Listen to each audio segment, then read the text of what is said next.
Tawa mereka pecah saat suamiku melempar amplop tebal itu.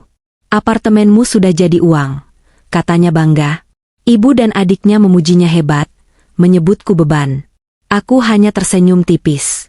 Mereka tidak tahu, saat telepon itu berdering, neraka baru saja dimulai untuk mereka. Sebelum ceritanya dimulai, silakan tulis di kolom komentar dari daerah mana saja teman-teman yang menonton cerita ini. Jangan lupa like dan subscribe agar channel ini bisa semakin berkembang dan bisa mempersembahkan cerita yang lebih menarik lagi.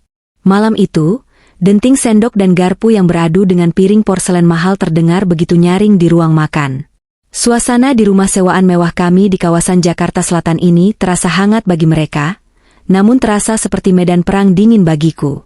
Di hadapanku, Reza, suamiku, duduk dengan dagu terangkat tinggi. Dia baru saja memesan catering premium, steak wagyu yang harganya setara dengan uang belanja bulananku, untuk merayakan sesuatu yang dia sebut sebagai langkah besar. Di sebelah kanannya, Ibu Melinda, ibu mertuaku, sedang sibuk mengelap sudut bibirnya dengan serbet kain. Matanya yang tajam menatapku seolah-olah aku adalah noda di taplak meja putih bersih yang dia banggakan. Sementara itu, Sania, adik iparku, sibuk memotret makanan di meja untuk dipamerkan di media sosialnya, lengkap dengan caption tentang betapa sukses kakaknya. Aku hanya diam, mengiris daging di piringku dengan gerakan pelan. Aku tahu betul kondisi keuangan kami yang sebenarnya, tapi malam ini Reza bersikeras mengadakan makan malam keluarga. Dia bilang ada kejutan. "Indira, kamu itu makan kok lesu sekali." Suara ibu memecah keheningan, nadanya penuh sindiran. "Lihat suamimu, dia bekerja keras banting tulang sampai bisa kasih kita makan enak begini. Harusnya kamu bersyukur, bukan malah pasang muka masam." Aku mengangkat wajah, menatap wanita parubaya yang tak pernah sekalipun menganggapku menantunya itu. "Aku hanya sedang tidak enak badan, Bu," jawabku singkat, berusaha meredam emosi. "Alasan?" cibir Sania tanpa mengalihkan pandangan dari ponselnya. "Mbak Indira kan memang begitu, Bu. Kurang bersyukur. Padahal kalau bukan karena Mas Reza, mana mungkin dia bisa tinggal di rumah gedongan begini. Paling masih di pinggiran." Reza tertawa kecil, suara tawanya terdengar begitu meremehkan. Dia meletakkan pisau dan garpunya, lalu menatapku dengan sorot mata yang sulit kuartikan. Ada kesombongan, tapi juga ada kilatan licik di sana. Sudah. Jangan marahi Indira terus," kata Reza, meski nada bicaranya tidak terdengar membelaku sama sekali. Dia merogoh tas kerjanya yang diletakkan di kursi sebelah, lalu mengeluarkan sebuah amplop coklat tebal. Dengan gerakan dramatis, Reza melemparkan amplop itu ke tengah meja.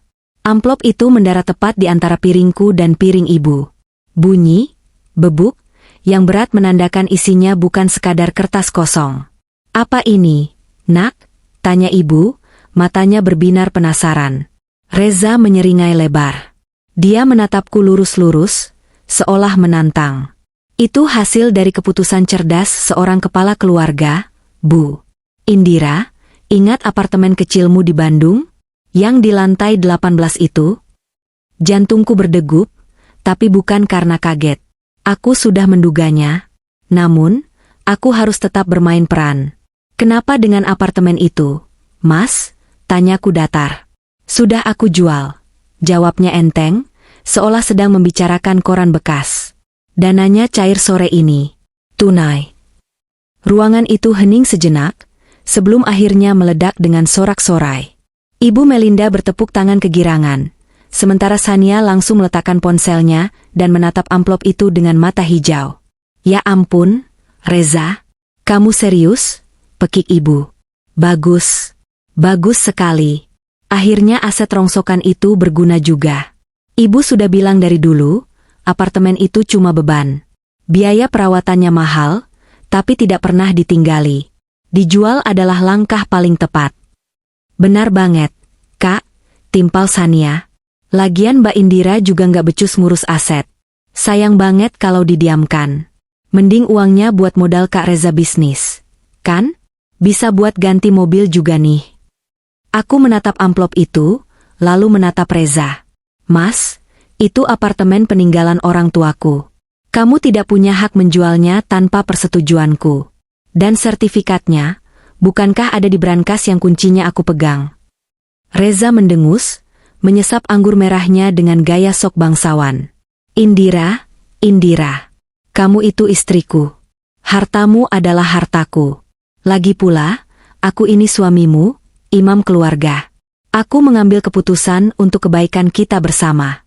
Soal sertifikat dan surat kuasa, itu urusan gampang. Kamu tidak perlu pusing memikirkan hal-hal rumit. Kamu cukup duduk manis dan nikmati hasilnya. Tapi itu pemalsuan, Mas, kataku, suaraku masih tenang, namun menekan. Kamu memalsukan tanda tanganku? Jangan bicara sembarangan, bentak ibu tiba-tiba. Wajahnya merah padam karena marah. Suamimu sudah berbaik hati mengurus asetmu yang tidak seberapa itu, malah kamu tuduh memalsukan? Harusnya kamu berterima kasih. Dasar istri tidak tahu diuntung. Untung Reza sabar menghadapi kamu. Betul tuh, tambah Sania. Mbak Indira harusnya sadar diri. Siapa sih yang pintar cari uang di sini? Mas Reza. Siapa yang cuma ongkang-ongkang kaki di rumah? Mbak Indira. Jadi wajar dong kalau Mas Reza yang ambil alih manajemen aset. Reza mengangkat tangannya, meminta diam. Dia merasa di atas angin, didukung penuh oleh pasukannya. Sayang, dengar ya, pembelinya orang kaya raya, Pak Damar namanya. Dia membayar di atas harga pasar karena butuh unit itu segera. Uang ini, dia menepuk amplop itu, akan aku pakai untuk melunasi investasi tambangku yang kemarin sempat macet. Dan sisanya, kita bisa liburan ke Eropa bulan depan. Kamu mau kan? Aku menatapnya dengan tatapan yang membuat Reza sedikit salah tingkah. Dia mengharapkan aku menangis, memohon, atau berteriak histeris. Tapi aku hanya diam. Aku mengambil serbet, membersihkan mulutku perlahan, lalu meletakkannya di meja. Kamu yakin sudah menjualnya ke orang yang tepat? Mas, tanyaku pelan. Pak Damar, kamu yakin dia orang baik-baik? Reza tertawa meremehkan. Kamu meragukan koneksiku? Pak Damar itu pengusaha sukses. Dia bawa uang tunai dalam koper, Indira. Tunai. Dia bahkan tidak rewel soal sertifikat yang belum balik nama sepenuhnya. Transaksi tercepat yang pernah aku lakukan. Oh, begitu, gumamku. Semoga saja langkahmu benar, Mas. Tentu saja benar, seru ibu. Anakku selalu benar. Tepat saat ibu menyelesaikan kalimatnya, ponsel Reza yang tergeletak di meja bergetar hebat. Layarnya menyala, menampilkan nama kontak, pengacara Pak Damar. Reza tersenyum lebar. Nah, ini pasti mereka mau mengabarkan kalau mereka sudah masuk ke unitnya dan puas dengan isinya. Lihat, Indira, begini cara orang sukses berbisnis.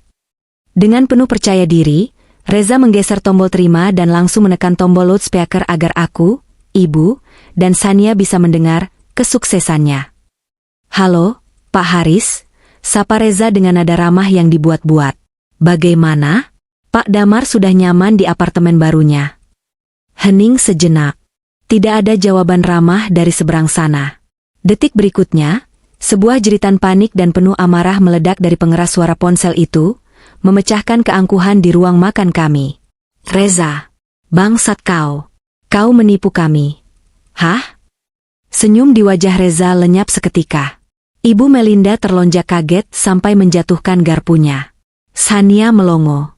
Maksud Bapak apa? Menipu bagaimana? Tanya Reza gagap, wajahnya mulai pucat. Suara di seberang sana terdengar bergetar, berlatar belakang suara sirine yang meraung-raung dan teriakan-teriakan tegas seperti dalam penggerebekan. Jangan pura-pura bodoh.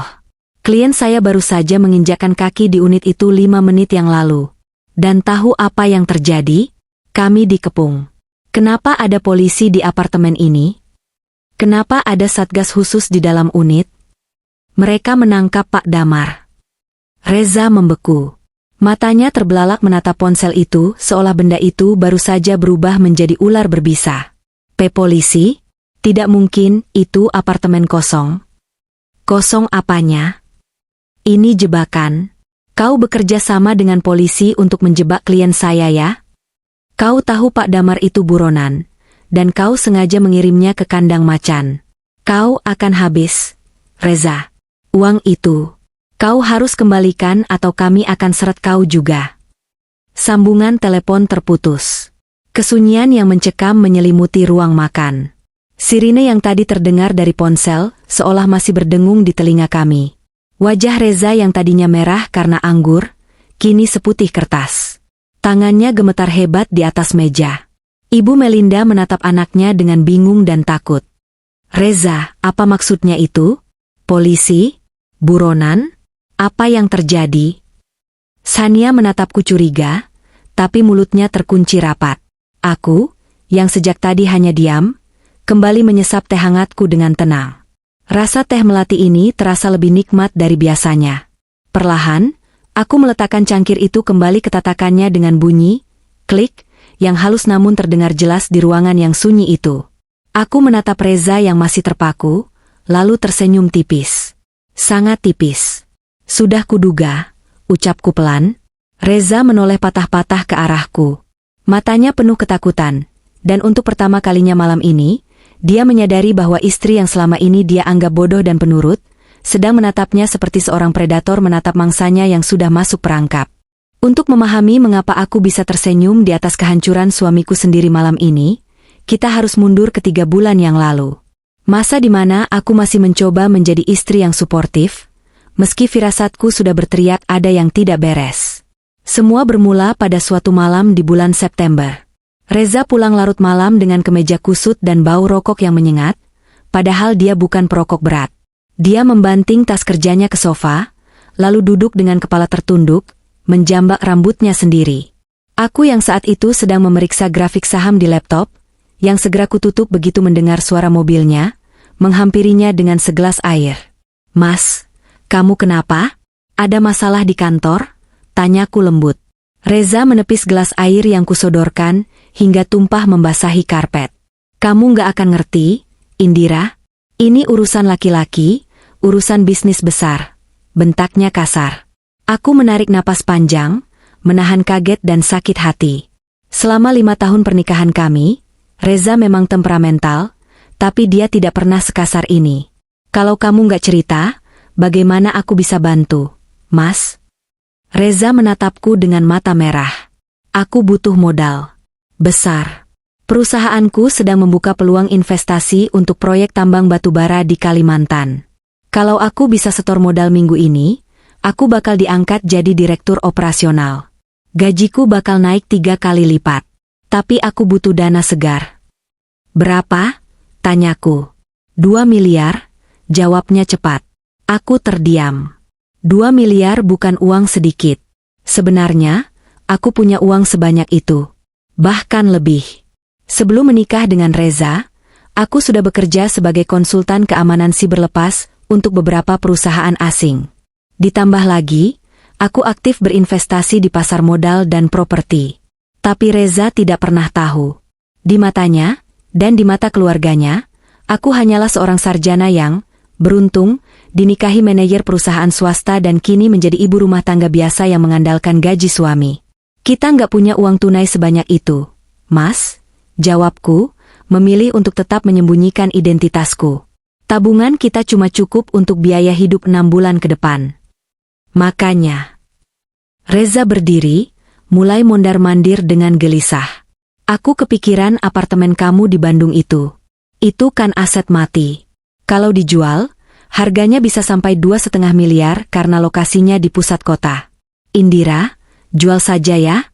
Nanti kalau aku sudah jadi direktur, aku belikan 2 apartemen baru buat kamu. Alarm di kepalaku berbunyi nyaring. Apartemen itu adalah satu-satunya peninggalan almarhum ayahku yang tersisa. Ayah berpesan agar aku tidak menjualnya kecuali dalam keadaan darurat yang menyangkut nyawa. Ambisi jabatan Reza bukanlah keadaan darurat. Nggak bisa, Mas. Itu peninggalan ayah. Aku sudah janji mau merawatnya. Lagian, kenapa harus pakai uang pribadi untuk proyek kantor? Bukannya biasanya kantor yang membiayai? Reza terdiam sejenak, wajahnya terlihat panik tapi berusaha dia tutupi dengan kemarahan. Kamu itu memang gak mau lihat suamimu maju. Istri macam apa yang menghalangi rezeki suami? Sudahlah, percuma ngomong sama kamu. Dia masuk ke kamar dan membanting pintu. Malam itu, setelah memastikan Reza tidur pulas dengan dengkuran keras, aku melakukan apa yang menjadi keahlianku. Aku menyelinap ke ruang kerja Reza, mengambil laptopnya, dan mulai bekerja. Password laptopnya sangat mudah, tanggal lahir mantan pacarnya. Menyedihkan. Begitu masuk, aku tidak butuh waktu lama untuk menemukan kebenaran yang dia sembunyikan. Tanganku gemetar saat membaca email yang terbuka di layar. Itu bukan email tentang proyek tambang. Itu adalah surat resmi dari Departemen HRD kantornya. Surat pemutusan hubungan kerja, PHK.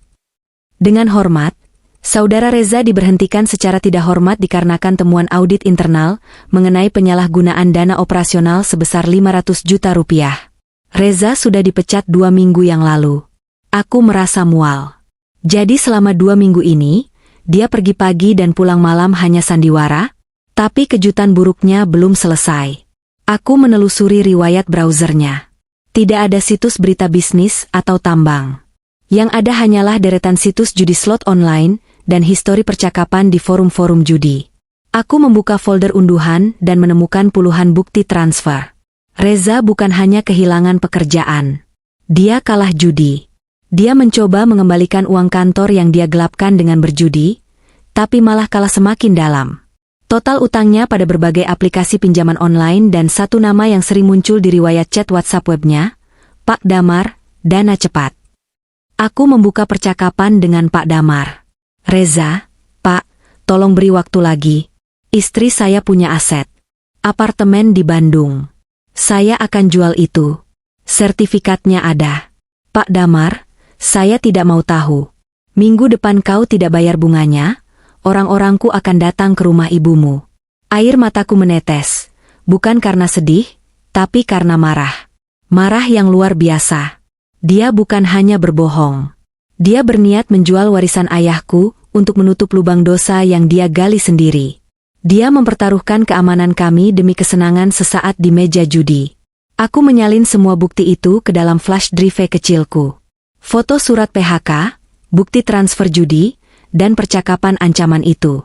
Ini adalah amunisi. Keesokan harinya, aku bersikap biasa saja. Namun, aku segera menyadari sesuatu yang hilang. Saat Reza sedang mandi, aku mengecek brankas kecil di lemari pakaian kami. Kuncinya ada di laci riasku, tapi brankas itu sedikit terbuka. Sertifikat apartemen Bandung sudah tidak ada. Darahku mendidih. Reza pasti mencurinya saat aku sedang belanja ke pasar tadi pagi. Dia pikir aku bodoh. Dia pikir karena sertifikat itu atas namaku, dia bisa menjualnya begitu saja dengan memalsukan tanda tangan atau menyuap notaris nakal. Sore harinya, Reza pulang dengan wajah lebih cerah. Dia membawa makanan kesukaan Ibu Melinda. Bu, tenang saja, masalah Reza sebentar lagi beres. Reza bakal dapat modal besar, katanya saat kami berkumpul di ruang tengah. Ibu Melinda mengelus kepala Reza. Syukurlah, nak, ibu tahu kamu pasti bisa. Jangan dengarkan istrimu yang pelit itu. Istri itu tugasnya mendukung suami, kalau perlu serahkan semua hartanya untuk suami. Iya, Bu, kata Reza sambil melirikku sinis. Tenang saja, semuanya sudah diatur. Aku menatap mereka berdua, ibu dan anak yang sama-sama serakah dan buta. Saat itulah, rasa cintaku pada Reza benar-benar mati, digantikan oleh dingin yang membekukan hati. Aku tidak akan melabraknya sekarang. Melabraknya hanya akan membuatnya waspada dan mencari cara lain. Aku harus bermain cantik. Jika dia ingin bermain api dengan menjual asetku secara ilegal kepada lintah darat, maka aku akan memastikan api itu membakar mereka semua sampai hangus. Malam itu juga, aku menghubungi Adrian, pengacara kepercayaanku yang mengurus aset-aset rahasiaku. Halo, Adrian, bisikku di telepon saat berada di balkon. Siapkan berkas. Kita akan bermain sedikit dengan suami saya dan teman barunya. Apa rencanamu, Bu Indira? Tanya Adrian di seberang sana. Kita akan membuat apartemen Bandung itu menjadi tempat paling panas di Indonesia minggu depan. Hubungi kontakmu di kepolisian bagian kejahatan ekonomi khusus. Katakan aku punya umpan besar untuk mereka. Aku menutup telepon dan menatap punggung Reza yang sedang menonton TV di ruang tengah. Dia tidak tahu bahwa dia baru saja mencuri tiket menuju kehancurannya sendiri. 1 bulan sebelum makan malam neraka itu terjadi, aku sudah berdiri di tepi jurang. Bukan jurang keputusasaan, melainkan jurang kebenaran yang gelap. Setelah mengetahui bahwa Reza mencuri sertifikat apartemen dari brankas, aku tidak langsung meledak. Emosi hanya akan membuatku gegabah. Dan dalam dunia yang aku geluti, keamanan siber dan investasi, kecerobohan adalah dosa yang mematikan. Aku butuh tahu kemana Reza akan membawa sertifikat itu dan siapa sebenarnya sosok Pak Damar, yang namanya sering muncul dalam pesan-pesan putus asa di ponsel suamiku. Pagi itu, Reza pamit dengan alasan ada wawancara kerja di sebuah perusahaan multinasional di kawasan Sudirman. Dia mengenakan jas terbaiknya, menyemprotkan parfum mahal yang aku belikan saat ulang tahunnya tahun lalu, dan mencium pipiku sekilas. Sandiwara yang sempurna. Namun, begitu mobilnya keluar dari gerbang kompleks, aku tidak tinggal diam. Aku segera berganti pakaian, mengenakan celana jeans, jaket hoodie kedodoran, dan topi hitam yang menutupi sebagian wajahku. Aku tidak menggunakan mobil pribadiku yang dikenali Reza. Sebaliknya, aku memesan taksi online dan memintanya menunggu di persimpangan jalan utama, tempat aku bisa memantau mobil Reza lewat aplikasi pelacak GPS yang diam-diam sudah kutanamkan di ponselnya sejak seminggu lalu. Titik GPS Reza tidak bergerak ke arah Sudirman. Titik itu bergerak menjauh, menuju kawasan Jakarta Utara, tepatnya ke sebuah hotel tua di daerah Mangga Besar yang terkenal sebagai tempat transaksi bawah tanah. Jantungku berdegup kencang. Hotel itu bukanlah tempat untuk wawancara kerja eksekutif. Aku meminta sopir taksi mengikutinya dari jarak aman. Sesampainya di sana, aku melihat Reza memarkir mobilnya di area belakang yang sepi. Dia berjalan tergesa-gesa masuk ke lobi samping yang remang-remang. Aku mengikutinya, menjaga jarak, menyatu dengan beberapa tamu hotel yang berlalu lalang. Reza duduk di pojok lobi kafe yang sepi pengunjung. Tak lama kemudian, seorang pria parubaya datang menghampirinya. Pria itu bertubuh gempal, mengenakan kemeja batik sutra yang terlihat mahal namun norak, dengan cincin batu akik besar di jari-jarinya. Di belakangnya berdiri 2 orang pria berbadan tegap dengan tatapan mengintimidasi. Itu pasti Pak Damar. Aku memilih meja yang terhalang pilar besar, namun cukup dekat untuk mendengar percakapan mereka jika aku mengaktifkan fitur audio enhancement pada aplikasi perekam di ponselku. Aku memasang earphone, berpura-pura mendengarkan musik, padahal aku sedang menyadap percakapan suamiku sendiri. Mana barangnya? Suara berat Pak Damar terdengar jelas di telingaku, kasar dan tidak sabaran. Ini, Pak, suara Reza terdengar gemetar. Terdengar bunyi kertas disorongkan di atas meja. Sertifikat asli. Hak milik atas satuan rumah susun. Atas nama istri saya, Indira. Istrimu tidak akan ribut? Tanya Pak Damar sambil mendengus. Aku tidak mau berurusan dengan drama rumah tangga. Aku butuh tempat itu bersih dan siap pakai minggu depan. Aman, Pak. Aman 100%, jawab Reza cepat, terlalu cepat. Indira itu, dia wanita rumahan yang lugu. Dia tidak paham hukum. Saya sudah siapkan surat kuasa jual beli. Tanda tangannya sudah saya urus. Maksud saya, sudah dia tanda tangani. Darahku mendidih mendengar betapa rendahnya Reza menilaiku. Dia tidak hanya mencuri, dia juga merendahkan intelektualitasku di depan orang asing demi uang. Bagus, kata Pak Damar. Kau tahu kenapa aku mau membeli unit ini dengan harga tinggi dan tunai, Reza?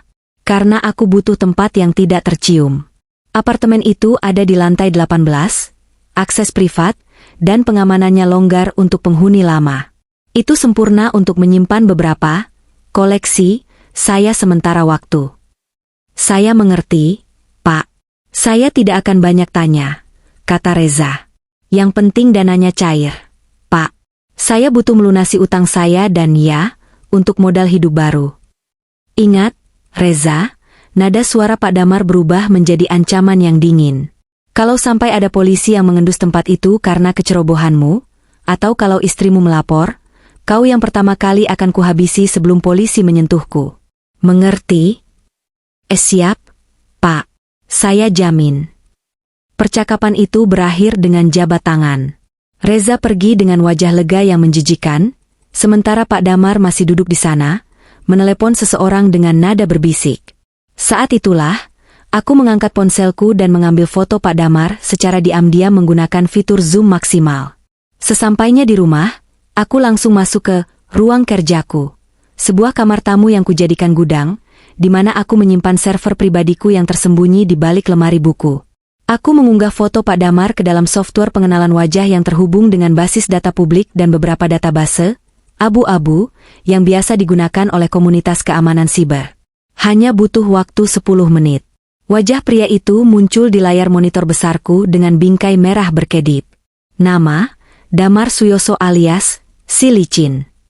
Status, DPO, Daftar Pencarian Orang.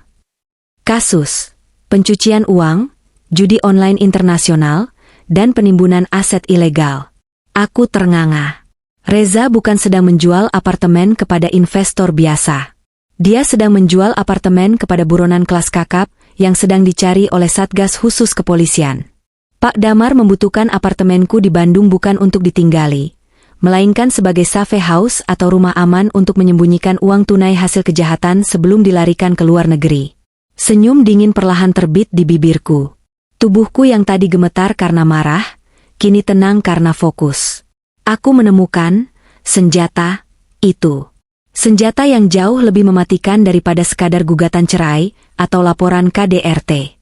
Reza berpikir dia sedang melakukan transaksi bisnis yang cerdik. Padahal, dia sedang menyeret dirinya sendiri ke dalam lingkaran kejahatan federal. Jika aku membiarkan transaksi ini terjadi secara normal, aku bisa terseret sebagai pemilik aset. Polisi akan mengira aku bersekongkol menyediakan tempat bagi buronan. Tapi, jika aku memutarbalikkan keadaan, jika aku yang memegang kendali atas situasi ini, aku menatap layar monitor yang menampilkan wajah Pak Damar dan data diri Reza yang bersanding. Ini adalah celah fatal. Kelemahan lawan. Reza tamak dan bodoh, sementara Pak Damar terdesak dan butuh tempat persembunyian segera. Kombinasi yang sempurna untuk sebuah kehancuran. Malam itu, aku tidak tidur. Aku menyusun setiap keping informasi yang kudapatkan. Bukti rekaman suara Reza yang memalsukan tanda tanganku, bukti foto pertemuan mereka, dan profil kriminal Pak Damar. Aku menyimpannya dalam folder terenkripsi bernama Karma. Aku tidak akan menghentikan Reza menjual apartemen itu. Justru, aku akan membiarkannya merasa berhasil. Aku akan membiarkannya menyerahkan kunci apartemen itu kepada Pak Damar. Karena saat kunci itu berpindah tangan, saat itulah perangkap tikus akan tertutup rapat, menghancurkan leher siapapun yang menyentuhnya. Aku menatap foto pernikahan kami yang terpajang di dinding kamar. Wajah Reza yang tersenyum di foto itu terlihat begitu asing sekarang. Kau memilih jalan yang salah, Mas, bisikku pada foto itu. Kau menjual rumah kenangan ayahku kepada penjahat. Maka jangan salahkan aku jika rumah itu menjadi penjara bagimu. Keesokan harinya, aku mulai bergerak. Aku bukan lagi istri yang menunggu di rumah. Aku adalah arsitek kehancuran mereka. Langkah pertamaku adalah menghubungi Adrian, pengacara sekaligus teman lama yang sudah kuanggap seperti kakak sendiri. Kami bertemu di sebuah cafe shop privat di kawasan Senopati, jauh dari jangkauan radar Reza atau teman-teman sosialitanya yang bermulut ember. Adrian mendengarkan ceritaku dengan wajah serius. Dia memeriksa bukti-bukti yang kuberikan lewat tablet, rekaman suara, foto Pak Damar, dan data DPO-nya. Sesekali dia menggelengkan kepala, tak percaya dengan kebodohan Reza. Ini gila, Indira, kata Adrian sambil melepaskan kacamata bacanya. Reza benar-benar nekat. Memalsukan tanda tangan untuk PPJB, perjanjian pengikatan jual-beli, saja sudah pidana 6 tahun. Ditambah dia bertransaksi dengan buronan, dia bisa kena pasal pencucian uang sebagai fasilitator pasif. Aku tahu, Yan, jawabku tenang sambil mengaduk Earl Grey tea di hadapanku. Karena itu aku butuh bantuanmu. Aku tidak mau sekadar membatalkan transaksi. Itu terlalu mudah. Reza akan mencari cara lain, mungkin menjual mobilku atau menggadaikan perhiasanku. Aku harus menghentikannya secara permanen. Apa rencanamu? Aku ingin kau menghubungkan aku dengan Satgas yang menangani kasus Damar Suyoso. Aku tahu kau punya koneksi di sana. Adrian menatapku tajam. Kau mau menjadikan apartemenmu umpan? Tepat, jawabku mantap. Aku akan menyewakan apartemen itu secara resmi kepada pihak kepolisian untuk operasi pengintaian. Tanggal kontraknya harus dibuat mundur, seminggu sebelum Reza melakukan transaksi jual-beli bodong itu. Jadi secara hukum, saat Reza menjualnya, apartemen itu sedang dalam penguasaan negara. Adrian tersenyum miring, kekaguman terpancar di matanya. Cerdas. Dengan begitu, Reza bukan hanya menjual aset orang lain, tapi dia menjual lokasi operasi polisi kepada target operasi polisi itu sendiri. Itu bunuh diri hukum. Bisa kau atur pertemuannya? Beri aku waktu 2 jam. Siang itu juga, kami bertemu dengan Komisaris Polisi Suryo di sebuah ruang tertutup di markas besar kepolisian. Kompol Suryo, pria tegas dengan sorot mata tajam, awalnya ragu. Namun, setelah melihat data intelijen yang kukumpulkan, termasuk lokasi keberadaan Damar yang selama ini sulit mereka lacak, sikapnya berubah hormat. Ibu Indira, kata Kompol Suryo, meletakkan berkas di meja. Informasi ini emas bagi kami. Kami sudah memburu Damar selama 6 bulan. Dia licin seperti belut. Jika benar dia akan menggunakan apartemen ibu sebagai gudang uang tunai, kami bisa menangkap basah dia beserta barang buktinya. Saya izinkan Bapak menggunakan unit saya, kataku tegas. Saya akan tanda tangani surat izin penggunaan aset untuk operasi negara. Tapi saya punya satu syarat. Apa itu? Biarkan transaksi suami saya terjadi. Jangan tangkap suami saya sebelum dia menerima uangnya dan menyerahkan kuncinya. Saya ingin dia merasa menang dulu. Saya ingin dia merasa di puncak dunia sebelum kalian menjatuhkannya. Kompol Suryo menatapku lama, lalu mengangguk pelan. Kami butuh menangkap Damar saat dia merasa aman di dalam unit. Jadi, skenario ibu sejalan dengan protokol kami. Deal? Setelah urusan legal dan strategi selesai, aku terbang ke Bandung keesokan harinya dengan alasan ingin menengok teman yang sakit. Padahal, aku pergi untuk mempersiapkan panggung sandiwara ini. Hatiku bergetar saat membuka pintu apartemen di lantai 18 itu. Wangi khas ruangan yang lama tertutup menyapa hidungku. Disinilah dulu aku dan ayah sering menghabiskan akhir pekan, melihat pemandangan kota Bandung dari ketinggian. Ada rasa perih membayangkan tempat ini akan diinjak-injak oleh orang jahat seperti Damar, meski hanya sesaat. Aku bekerja cepat. Dibantu oleh 2 orang tim teknis dari kepolisian yang berpakaian preman, aku mengosongkan barang-barang pribadi yang berharga. Foto-foto ayah, koleksi piring antik ibu, dan buku-buku kesayanganku. Semua kumasukkan ke dalam kardus untuk dibawa ke gudang penyimpanan Adrian. Aku tidak sudi barang-barang penuh kenangan ini disentuh oleh tangan kotor mereka. Setelah ruangan kosong dan hanya menyisakan perabotan dasar, aku mulai memasang mata. Keahlianku sebagai konsultan keamanan siber sangat berguna di sini. Aku memasang kamera mikro tersembunyi di sela-sela pendingin ruangan, di balik cermin wastafel, dan di detektor asap. Semua kamera itu terhubung ke server cloud pribadiku dengan enkripsi tingkat tinggi.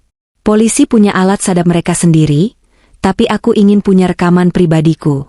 Aku ingin melihat wajah Reza saat dia masuk ke sini nanti. Semua jernih, Bu, kata salah satu teknisi polisi sambil mengecek monitor tabletnya. Suara dan gambar jernih. Bagus, kataku.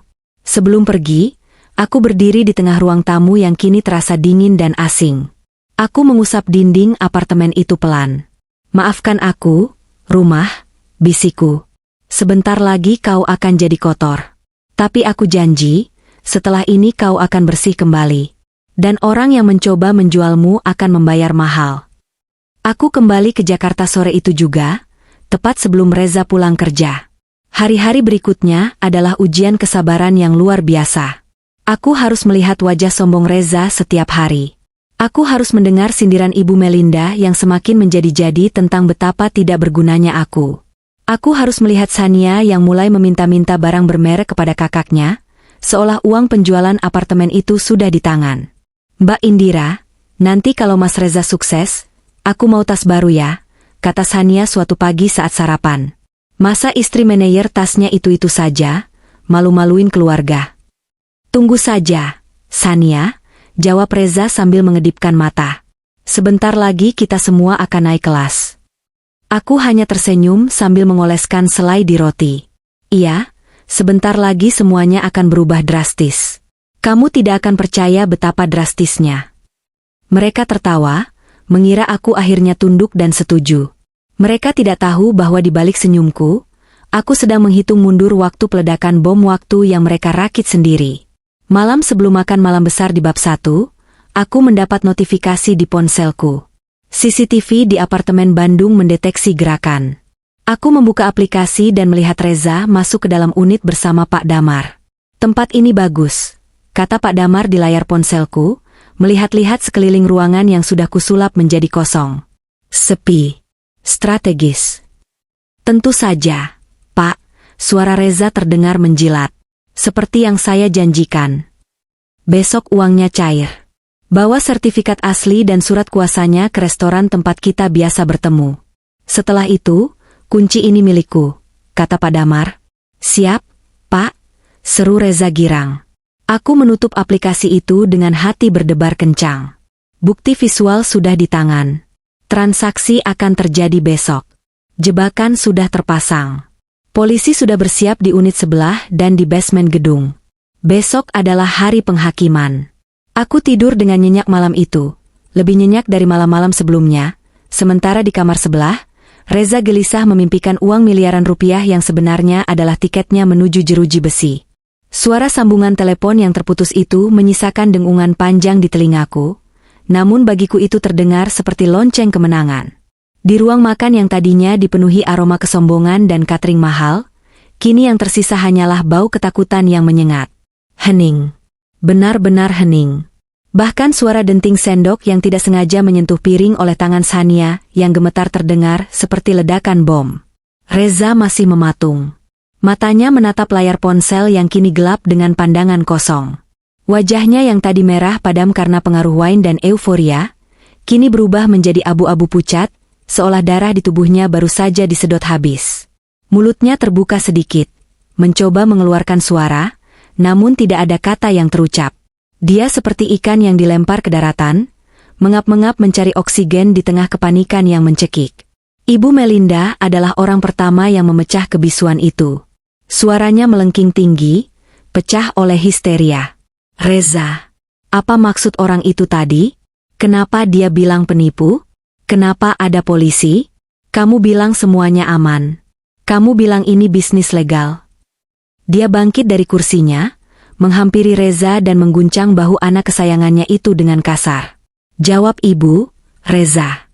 Jangan diam saja seperti orang bodoh. Reza tersentak kaget, seolah baru saja dibangunkan dari mimpi buruk.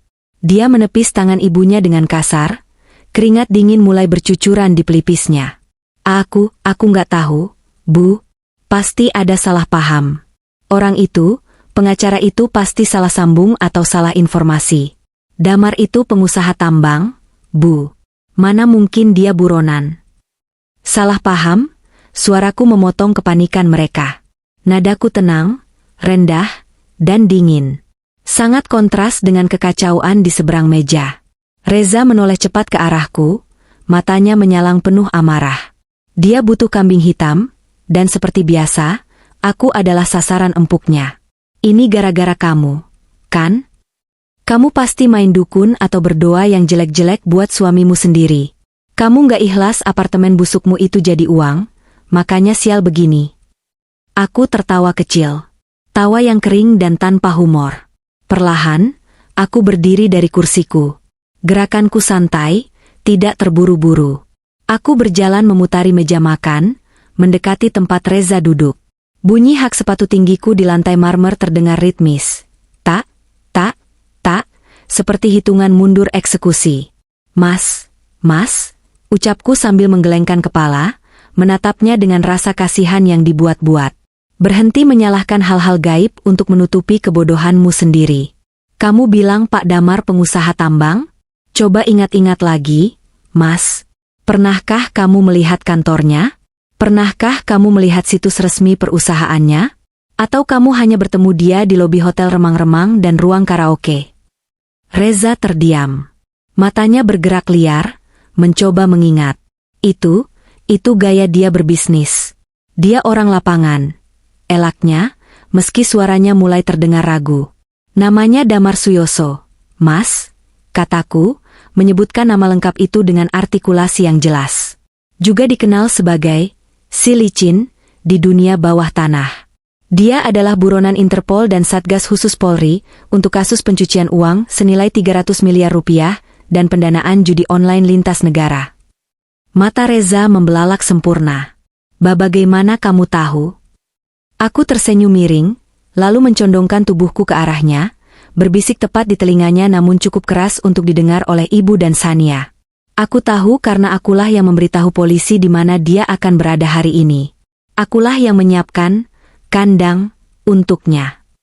Reza mundur terhuyung hingga kursinya berdecit keras bergesekan dengan lantai. Maksudmu? Kamu pikir kamu menjual apartemen kosong, Mas? Aku menatap matanya dalam-dalam, menikmati setiap detik kehancuran mentalnya. Seminggu yang lalu, aku sudah menandatangani kontrak sewa resmi dengan Satgas Khusus Kepolisian. Apartemen itu, unit di lantai 18 yang kamu hina sebagai aset rongsokan itu, saat ini berstatus sebagai pos pengintaian aktif negara. Di dalamnya ada kamera pengawas, alat penyadap, dan 5 personil polisi bersenjata lengkap yang sedang bersembunyi di balik dinding partisi dan unit sebelah. Sania menutup mulutnya dengan kedua tangan, wajahnya pucat pasi. Mbak Indira, Mbak gila ya? Terus nasib Kak Reza gimana? Aku menoleh pada adik iparku yang manja itu. Nasib kakakmu? Coba pikirkan, Sania. Kakakmu baru saja menjual sebuah apartemen yang sedang dipakai polisi, kepada seorang buronan yang sedang diincar polisi itu sendiri. Dia menerima uang tunai dari buronan itu. Dia memalsukan dokumen untuk memuluskan masuknya buronan itu ke lokasi pengintaian. Di mata hukum, kakakmu bukan korban penipuan. Dia adalah komplotan. Tidak, teriak Ibu Melinda. Dia jatuh terduduk di kursi, tangannya memegangi dadanya seolah terkena serangan jantung. Anakku bukan penjahat. Reza anak baik-baik. Kamu yang menjebaknya, Indira, istri durhaka.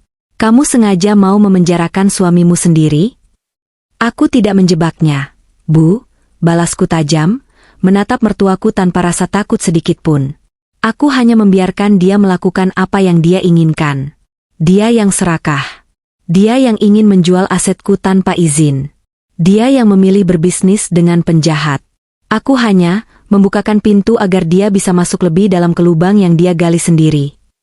Reza gemetar hebat. Tangannya mencengkeram ujung meja, hingga buku-buku jarinya memutih. Indira, tarik ucapanmu. Batalkan semuanya. Telepon polisi itu. Bilang kalau ini salah paham. Bilang kalau aku tidak tahu apa-apa. Suaranya berubah memohon, air mata ketakutan mulai menggenang di sudut matanya. Hilang sudah sosok suami arogan yang tadi melempar amplop ke wajahku. Kini yang ada di hadapanku hanyalah seorang pengecut kecil. Sudah terlambat, Mas, jawabku dingin. Saat ini, Pak Damar dan anak buahnya sedang dibekuk di apartemen Bandung. Dan kau tahu apa yang akan terjadi selanjutnya? Polisi akan memeriksa ponsel Pak Damar. Mereka akan menemukan chat kalian.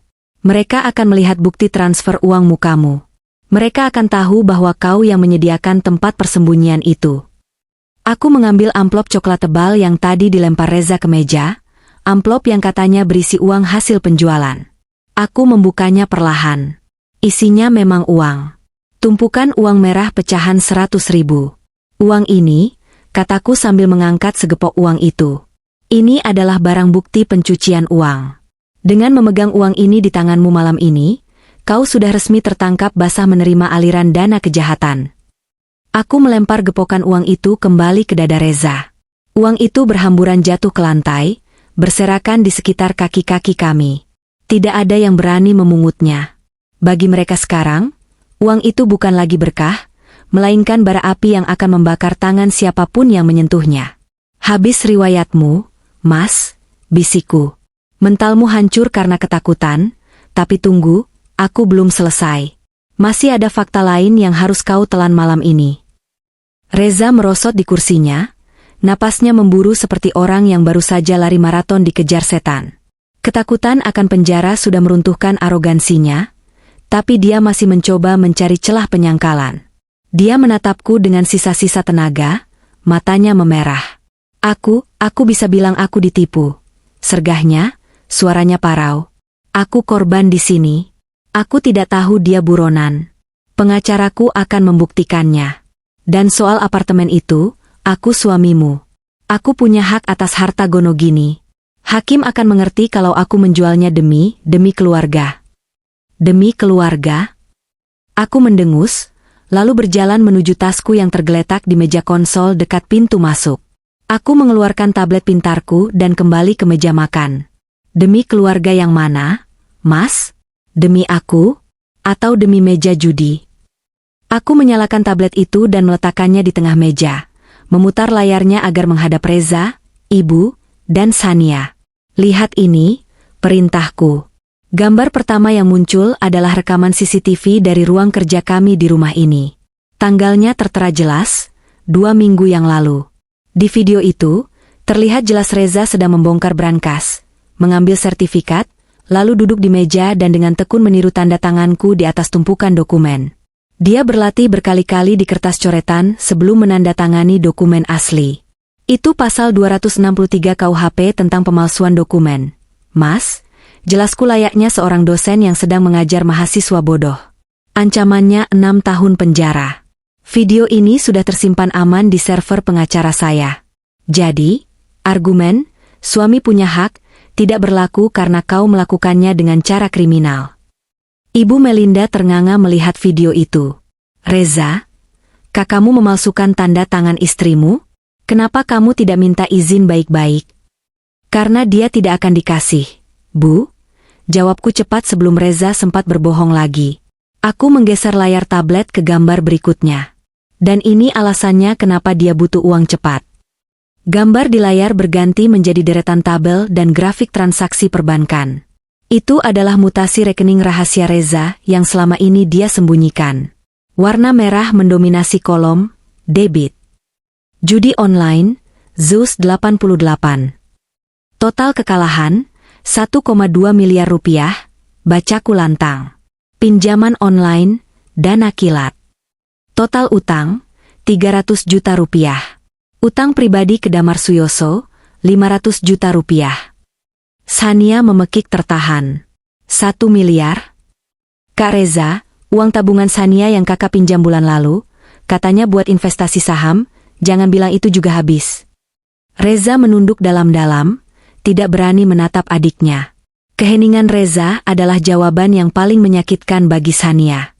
Gadis itu langsung menangis histeris. Jahat, Kak Reza jahat. Itu uang buat nikahanku tahun depan. Diam, Sania, bentak Reza frustrasi. Nanti kakak ganti. Kalau proyek tambang ini jalan, uang segitu kecil. Proyek tambang? Aku tertawa lagi, kali ini lebih keras. Aku menggeser layar tablet lagi, menampilkan sebuah surat resmi dengan kop perusahaan tempat Reza bekerja. Atau lebih tepatnya, pernah bekerja. Surat keputusan pemutusan hubungan kerja, PHK, secara tidak hormat, bacaku. Atas nama Reza Pratama. Alasan, penggelapan dana operasional kantor sebesar 500 juta rupiah. Tanggal efektif, 3 bulan yang lalu. Ibu Melinda membelalakan matanya sampai hampir keluar. Wajahnya berubah dari pucat menjadi ungu. Dipecat? Kamu sudah menganggur 3 bulan. Reza? Jadi tiap pagi kamu pamit pakai jas. Bawa tas, kamu pergi kemana? Ke tempat judi, Bu. Jawabku mewakili Reza yang kini sudah benar-benar bisu. Anak kebanggaan ibu ini, manajer sukses yang ibu puja-puja, sebenarnya adalah pengangguran, penipu, dan pecandu judi yang terlilit utang miliaran. Dia membohongi kalian semua. Mobil Fortuner di depan? Leasingnya sudah nunggak 3 bulan, besok akan ditarik. Kartu kredit yang Sania pakai belanja, sudah over limit dan dikejar debt collector. Bohong. Desis Ibu Melinda, air matanya tumpah. Dunianya runtuh seketika. Citra anak emas yang dia bangun selama ini hancur berkeping-keping di depan matanya sendiri, dihancurkan oleh fakta-fakta yang tak terbantahkan. Dia menatap Reza dengan tatapan jijik dan kecewa yang mendalam. Kamu membohongi ibu, Reza? Kamu bilang kita kaya? Kamu bilang menantu ibu ini yang benalu? Ternyata kamu yang sampah. Reza mengangkat wajahnya, air mata dan ingus bercampur di wajahnya yang kacau. Bu, maafin Reza. Reza cuma mau membahagiakan ibu. Reza mau buktiin kalau Reza bisa sukses. Dengan cara mencuri aset istrimu, potongku tajam. Dengan cara menjual suamimu ke mafia, itu bukan sukses, Mas. Itu kriminal. Aku mematikan tabletku dan memasukkannya kembali ke dalam tas. Semua bukti ini, video pemalsuan, bukti transfer judi, surat PHK, sudah ada di tangan kepolisian sekarang. Adrian, pengacaraku, sudah menyerahkannya sebagai barang bukti tambahan untuk memberatkanmu dan meringankan posisiku sebagai pemilik aset. Kakakmu tega, Indira? Bisik Reza, suaranya terdengar putus asa. Kita suami istri, kenapa kamu sekejam ini? Aku menatapnya dengan pandangan kosong. Rasa sakit hati yang kupendam selama bertahun-tahun, hinaan ibunya, tatapan merendahkan adiknya, dan pengkhianatan Reza, semua meluap menjadi energi yang memberdayakanku. Tega? Tanyaku balik. Kau yang menjual apartemen warisan ayahku saat kau pikir aku bodoh. Kau yang membiarkan ibumu menghinaku setiap hari di meja makan ini. Kau yang berselingkuh dengan meja judi dan menelantarkan masa depan kita. Aku tidak kejam, Mas. Aku hanya cermin. Apa yang kau lakukan, itu yang kau dapatkan kembali. Tiba-tiba, terdengar suara gemuruh dari luar rumah. Cahaya biru dan merah berputar-putar menembus tirai jendela ruang tamu, memantul di dinding-dinding rumah mewah itu.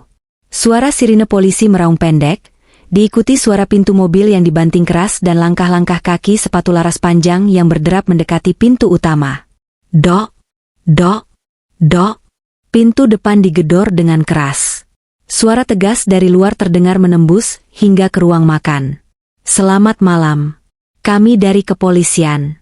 Saudara Reza Pratama, kami minta Anda keluar dan menyerahkan diri.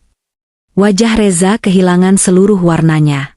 Dia menatap pintu depan, lalu menatapku. Tidak ada jalan keluar. Uang di lantai, bukti di tablet, dan polisi di depan pintu. Skakmat. Itu jemputanmu, Mas, kataku sambil merapikan blazerku. Saran aku, jangan melawan. Simpan tenagamu untuk menjelaskan di pengadilan kenapa kau menjual lokasi operasi polisi kepada buronan negara. Sania menjerit histeris, bersembunyi di balik punggung ibunya yang kini menangis meraung-raung. Sementara aku, berdiri tegak di tengah kekacauan itu, satu-satunya orang yang masih memiliki kendali penuh atas hidupnya. Suara gedoran di pintu utama itu bukan sekadar ketukan tamu. Itu adalah hantaman otoritas yang menuntut masuk. Bunyinya berdentum, dum, dum, dum, menggetarkan kaca-kaca jendela dan meruntuhkan sisa-sisa keberanian palsu yang masih melekat di dinding ruang makan kami. Cahaya biru dan merah yang menyilaukan berputar liar, menembus tirai tipis vitrase impor yang selama ini dibanggakan Ibu Melinda. Sinar itu menyapu wajah-wajah di ruang makan seperti lampu disko di neraka. Wajah Reza yang seputih kertas, wajah Ibu Melinda yang membeku dalam jeritan tertahan, dan wajah Sania yang dipenuhi air mata luntur maskara. Reza masih terduduk lemas di kursinya, seolah tulang punggungnya telah dicabut paksa. Dia menatap pintu depan dengan tatapan kosong, mulutnya sedikit terbuka, namun tak ada suara yang keluar. Dia tahu. Jauh di lubuk hatinya yang paling pengecut, dia tahu siapa yang datang. Indira? Desisnya, suaranya pecah dan parau, seperti orang yang tercekik. Tolong jangan buka. Aku menatapnya. Bukan dengan kebencian yang berapi-api, melainkan dengan rasa dingin yang absolut. Rasa dingin yang kau rasakan saat melihat bangkai tikus di selokan, jijik, tapi tak terkejut. Jangan buka, ulangku pelan, namun suaraku terdengar jelas di tengah keheningan mencekam itu. Aku melangkah santai menuju pintu utama, hak sepatu tinggiku mengetuk lantai marmer dengan irama yang tenang. Ta. Mereka bukan tamu undangan yang bisa kau tolak karena kau sedang tidak mood, Mas. Mereka adalah konsekuensi. Dan konsekuensi tidak pernah mengetuk dua kali. Jangan, teriak Ibu Melinda. Dia bangkit dari kursinya, nyaris tersandung gaun panjangnya sendiri. Dia berlari menyusulku, mencengkeram lenganku dengan kuku-kukunya yang tajam. "Jangan buka pintu itu, Indira. Kau gila? Itu polisi. Kalau mereka masuk, nama baik keluarga kita hancur. Kita bisa bicarakan ini baik-baik. Kita telepon Pak RT, kita telepon kolega ayah, jangan polisi." Aku menepis tangan mertuaku itu dengan sentakan kasar. Sorot mataku tajam menusuk matanya yang panik. "Nama baik? Nama baik mana yang ibu bicarakan? Nama baik yang dibangun di atas utang judi anak ibu? Atau nama baik yang dipoles dengan uang hasil menipu menantu sendiri? Minggir, Bu. Atau ibu mau didakwa menghalangi petugas?" Ancaman itu membuatnya mundur selangkah. Bibirnya gemetar. Aku memutar kunci pintu. Bunyi klik logam terdengar seperti suara pistol yang dikokang. Aku menekan gagang pintu dan membukanya lebar-lebar. Angin malam langsung menerobos masuk, membawa serta aroma hujan dan ketegangan. Di sana, di beranda rumah mewah kami yang luas, berdiri barisan mimpi buruk Reza. Kompol Suryo berdiri paling depan, wajahnya keras bagai pahatan batu, didampingi 4 petugas berseragam lengkap dengan rompi anti peluru dan senjata laras panjang yang menyilang di dada. Di belakang mereka, 2 detektif berpakaian preman berdiri siaga. Pemandangan itu begitu kontras dengan dekorasi pot bunga anggrek mahal di teras. "Selamat malam," suara Kompol Suryo berat dan berwibawa, tidak menyisakan ruang untuk negosiasi. "Kami dari Direktorat Tindak Pidana Ekonomi Khusus. Kami mencari saudara Reza Pratama." Aku mundur selangkah, memberi gestur mempersilakan yang sopan, seolah sedang menyambut tamu pesta. "Selamat malam, Komandan. Suami saya ada di dalam. Sedang menikmati makan malam terakhirnya, sepertinya." Para petugas itu bergerak masuk. Langkah kaki mereka berat, boot militer beradu dengan lantai marmer, menciptakan gema yang mengerikan. Saat mereka melangkah masuk ke ruang makan, suasana berubah menjadi kekacauan total. "Tidak, tidak." Reza menjerit. Dia melompat dari kursinya, mencoba lari ke arah dapur, namun kakinya tersandung kaki kursi hingga dia jatuh tersungkur.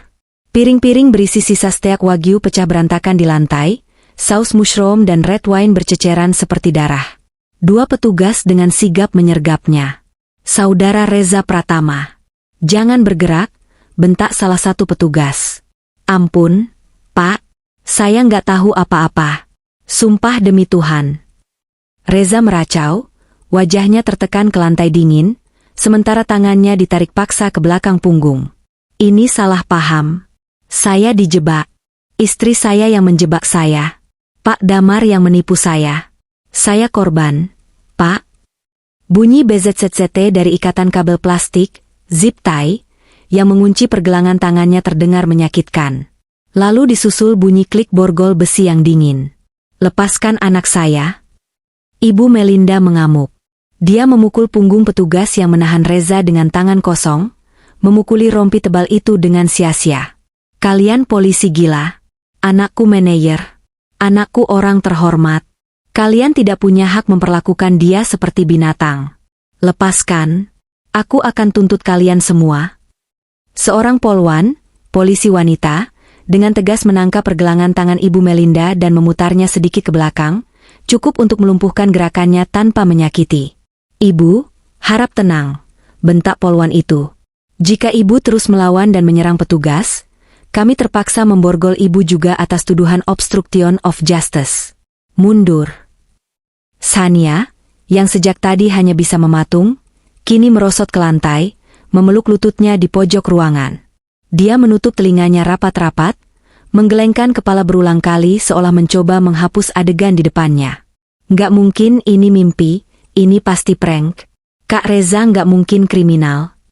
Kompol Suryo berdiri di tengah ruangan, memegang selembar kertas.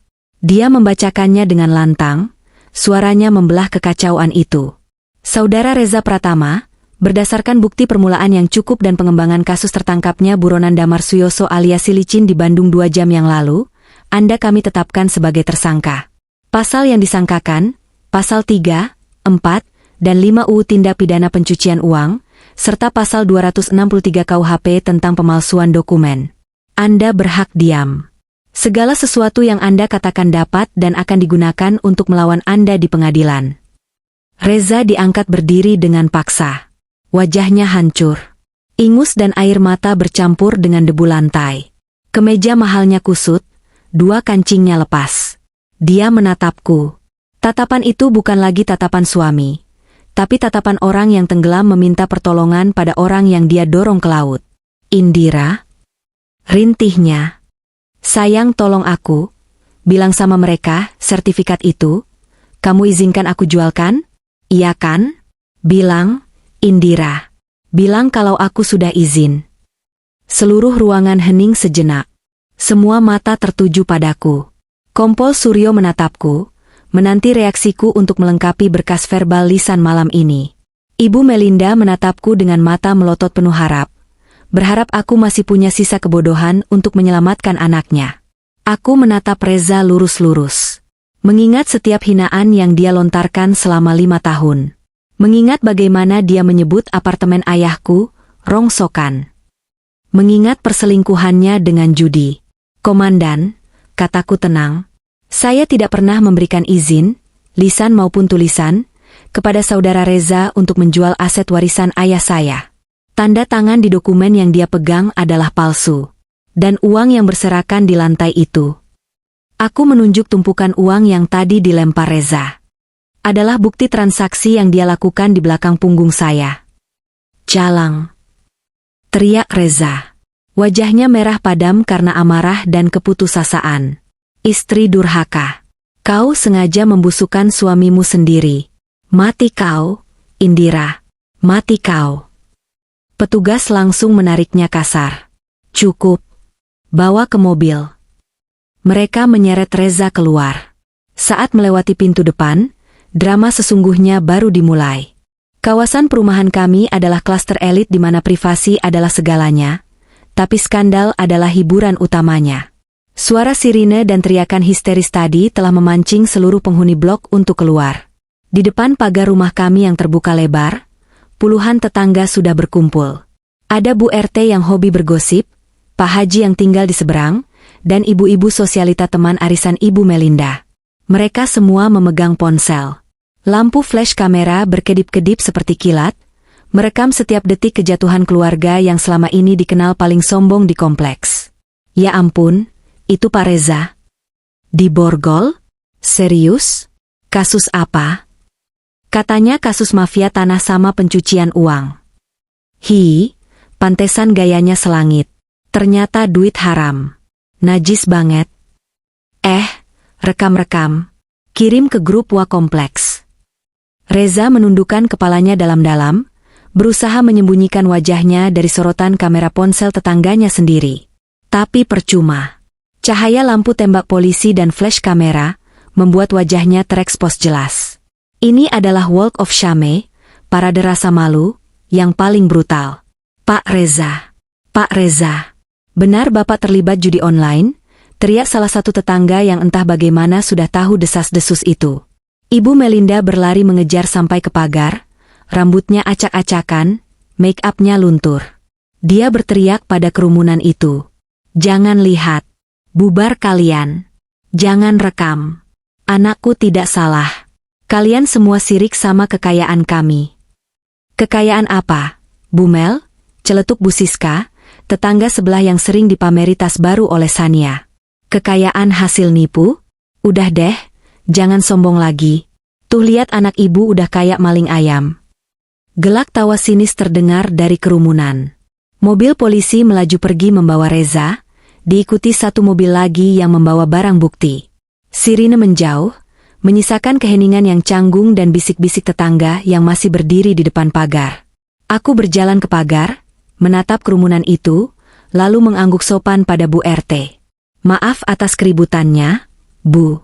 Silakan kembali beristirahat. Lalu, dengan tenang, aku menutup pagar besi yang berat itu. Bam! Aku berbalik badan.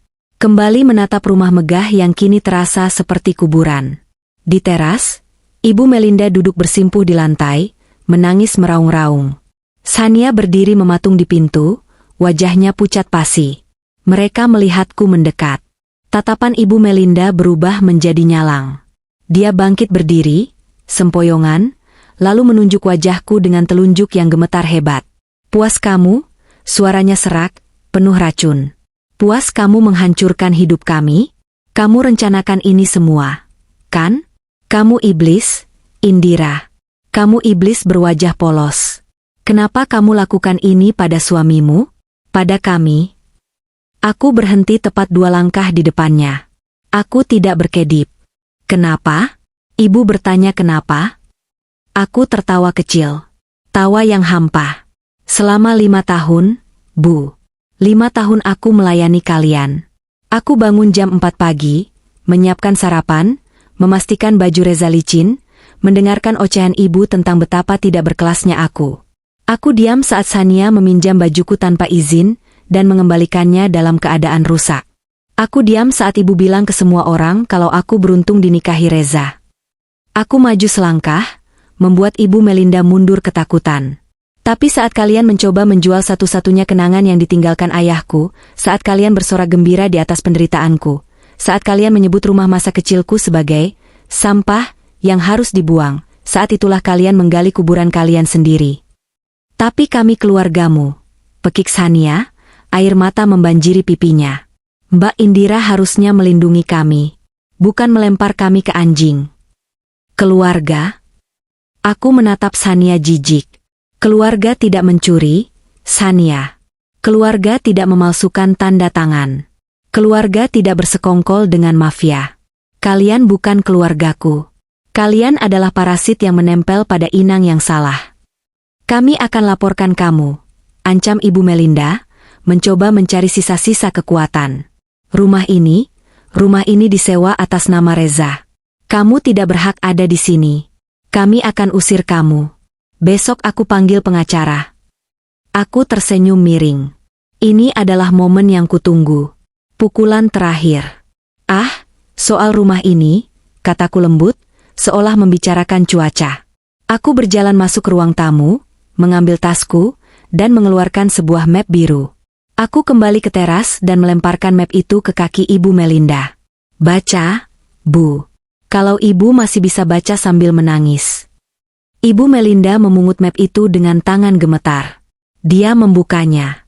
Matanya menyusuri baris demi baris tulisan di kwitansi dan perjanjian sewa itu. Ini tidak mungkin. Gumamnya. Wajahnya semakin pucat, seolah darahnya berhenti mengalir. Apa? MA? Apa isinya? Tanya Sania panik. Penyewa rumah ini? Indira Larasati, baca Ibu Melinda dengan suara tercekat. Pembayaran lunas untuk 2 tahun. Tanggal pembayaran setahun yang lalu. Sania melongo. Mbak Indira? Tapi, Kak Reza bilang kantornya yang bayar. Kakakmu pembohong, Sania. Kamu belum sadar juga? Potongku tajam. Sejak dia mulai berjudi 2 tahun lalu, gajinya habis. Dia tidak pernah bayar sewa rumah, listrik, atau air. Aku yang bayar. Semua kemewahan yang kalian nikmati, AC yang menyala 24 jam di kamar kalian, makanan mahal yang kalian telan, member gym kalian itu semua uangku. Uang dari investasi dan pekerjaanku yang kalian hina. Fakta itu menghantam mereka lebih keras daripada penangkapan Reza. Harga diri mereka hancur lebur. Mereka sadar, selama ini mereka menghina orang yang memberi mereka makan. Mereka menggigit tangan yang menyuapi mereka. Jadi, lanjutku dingin. Karena Reza sudah tidak ada, dan rumah ini secara hukum adalah milikku sebagai penyewa sah, aku tidak mau lagi menampung sampah di rumahku. Aku melihat jam tanganku. Pukul 10 malam. Kalian punya waktu 1 jam. Kemasi barang-barang pribadi kalian. Baju dan perlengkapan mandi saja. Semua perabotan, elektronik, dan barang-barang yang dibeli menggunakan kartu kredit Reza yang tagihannya aku bayar, harus ditinggal. 1 jam? Jerit Ibu Melinda. Kamu gila? Ini tengah malam, kami mau tidur di mana? Bukan urusanku, jawabku. Tidur di lobi kantor polisi mungkin? Sekalian menemani anak kesayangan ibu. Atau mungkin tidur di masjid? Siapa tahu ibu bisa tobat. Indira, tolong. Sania mulai memohon, bersujud di kakiku. Jangan begini Mbak, aku minta maaf, aku janji bakal baik sama Mbak, biarkan kami tinggal semalam saja. Aku menatap gadis muda yang sedang bersimpuh itu. Dulu, dia pernah menendang kucingku karena dia bilang kucing itu kotor. Hatiku sudah membatu. Waktu kalian berjalan, Sania. 59 menit lagi. Kalau kalian belum keluar, aku panggil satpam untuk menyeret kalian. Aku masuk ke dalam rumah, duduk di sofa tunggal di ruang tengah, dan menyalakan televisi. Aku menonton berita malam dengan volume keras, mengabaikan suara keributan di lantai atas, suara koper ditarik, suara tangisan, dan suara barang-barang dibanting. 1 jam kemudian, mereka turun. Ibu Melinda menyeret satu koper besar, matanya bengkak dan merah. Sania membawa 2 tas jinjing, wajahnya semrawut. Saat mereka hendak melewati pintu, aku berdiri. Tunggu. Aku menghampiri Sania dan menarik tas jinjing Hermes yang dia pegang. Ini tas yang dibeli Reza pakai kartu kredit tambahanku 3 bulan lalu. Tinggal. Tapi ini kesayanganku. Sania mencoba mempertahankan tas itu. Tinggal. Atau aku lapor polisi kalau kamu mencuri asetku. Ancamku. Sania melepas tas itu sambil menangis meraung. Mbak Indira jahat. Jahat. Mereka berjalan keluar dari pintu rumah, terseok-seok menuruni tangga teras. Hujan mulai turun rintik-rintik, menambah dramatis malam itu. Tidak ada mobil yang menunggu mereka. Mobil Fortuner Reza sudah ditempel stiker sitaan oleh polisi tadi, dan mobil Honda Jazz Sania bannya dikempesin oleh debt collector kemarin sore. Mereka berjalan kaki, menyeret koper di aspal basah, menembus gerbang klaster yang tinggi. Satpam di pos depan menatap mereka dengan tatapan iba bercampur curiga, tapi tidak membukakan pintu untuk mereka masuk kembali. Aku berdiri di balkon lantai 2, melihat siluet 2 wanita sombong itu mengecil di kejauhan, ditelan kegelapan malam dan hujan. Selamat jalan, bisikku. Semoga jalanan mengajarkan kalian apa itu rasa syukur. Malam itu, untuk pertama kalinya dalam 5 tahun, aku tidur tanpa mengunci pintu kamar. Rumah ini akhirnya bersih. Benar-benar bersih. 6 bulan kemudian. Sinar matahari pagi di Bandung memiliki kualitas magis yang tidak dimiliki Jakarta. Cahayanya lembut, menembus kabut tipis yang menyelimuti dagu pakar, membawa kehangatan yang meresap hingga ke tulang. Aku berdiri di balkon apartemen lantai 18, unit yang sama yang dulu menjadi pemicu perang besar itu. Di tanganku ada secangkir kopi Arabica Gayo, uapnya mengepul wangi. Di hadapanku, pemandangan bukit hijau membentang luas. Tidak ada suara klakson, tidak ada polusi, dan yang terpenting, tidak ada suara Ibu Melinda yang mengeluh tentang masakan yang kurang asin. Apartemen ini sudah bertransformasi total. Dinding yang dulu kusam kini berwarna putih gading yang elegan. Lantai parket kayu jati menggantikan keramik lama. Aku mengubah satu kamar tidur menjadi ruang kerja canggih dengan 3 monitor besar, tempat aku memantau pergerakan pasar saham global dan mengelola proyek keamanan siberku. Di sudut ruang tamu, aku membuat sebuah altar kecil. Foto ayah dan ibu terpajang di sana, diapit vas bunga sedap malam segar. Setiap pagi aku menyapanya. Yah, Bu, rumah ini aman. Aku sudah menjaganya, seperti janjiku. Suara bel pintu yang melodius menyadarkanku dari lamunan. Aku meletakkan cangkir kopi dan berjalan membuka pintu. Adrian berdiri di sana, mengenakan setelan jas santai tanpa dasi. Wajahnya cerah. Selamat pagi, Madam CEO, sapanya sambil mengangkat sebuah map tebal berwarna merah. Pagi, Yan. Masuk, ajakku. Kami duduk di set sofa kulit di balkon. Angin sepau-sepau memainkan rambutku. Kabar baik atau kabar sangat baik? Tanya Adrian sambil membuka mapnya. Sangat baik dulu, jawabku tersenyum. Akta cerai sudah resmi keluar. Inkrah. Tidak ada banding dari pihak sana karena, pihak sana tidak punya uang sepeser pun untuk bayar pengacara banding, kata Adrian, menyerahkan dokumen bersampul merah itu. Aku menerimanya. Kertas itu terasa ringan, tapi maknanya seberat dunia yang diangkat dari pundakku. Statusku di KTP kini resmi kembali, lajang. Bebas.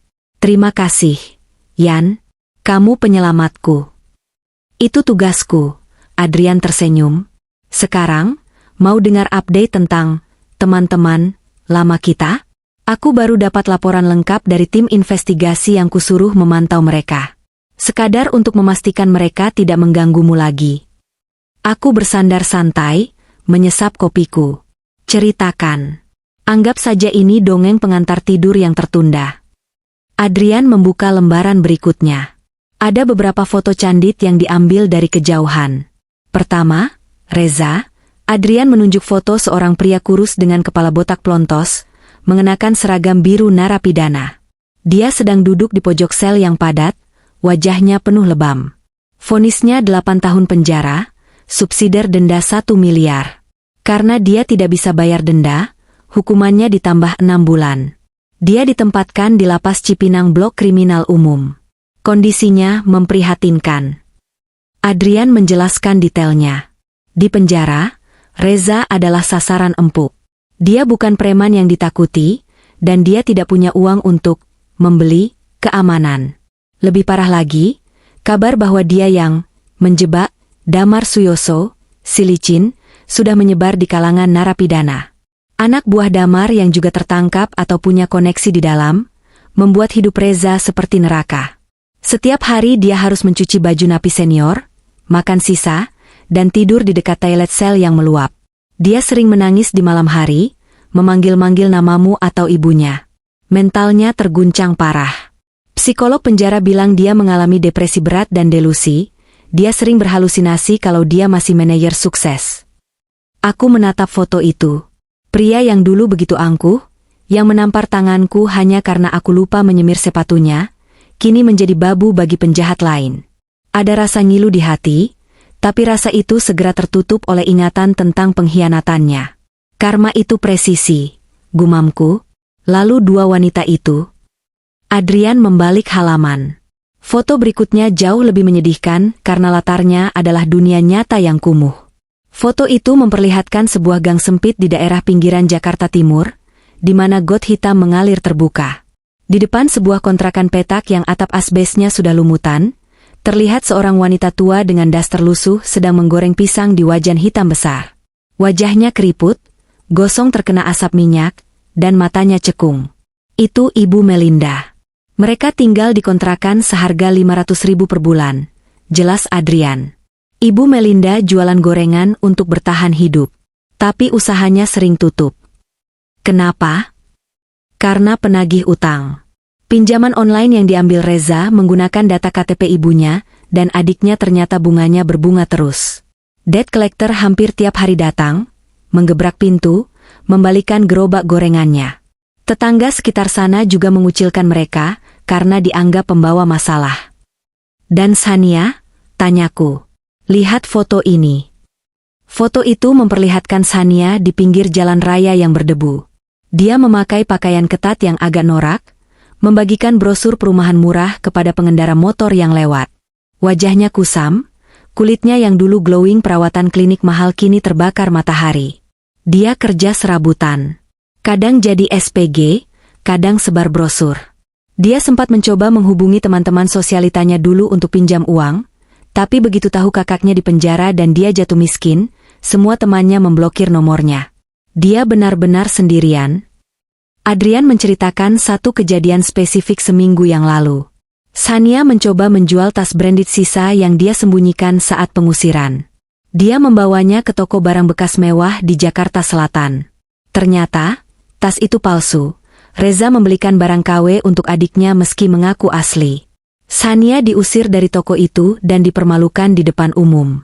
Dia pulang jalan kaki sambil menangis, dan sesampainya di kontrakan, dia bertengkar hebat dengan ibunya, saling menyalahkan atas nasib mereka. Mereka hidup dalam lingkaran setan, kata Adrian menutup mapnya.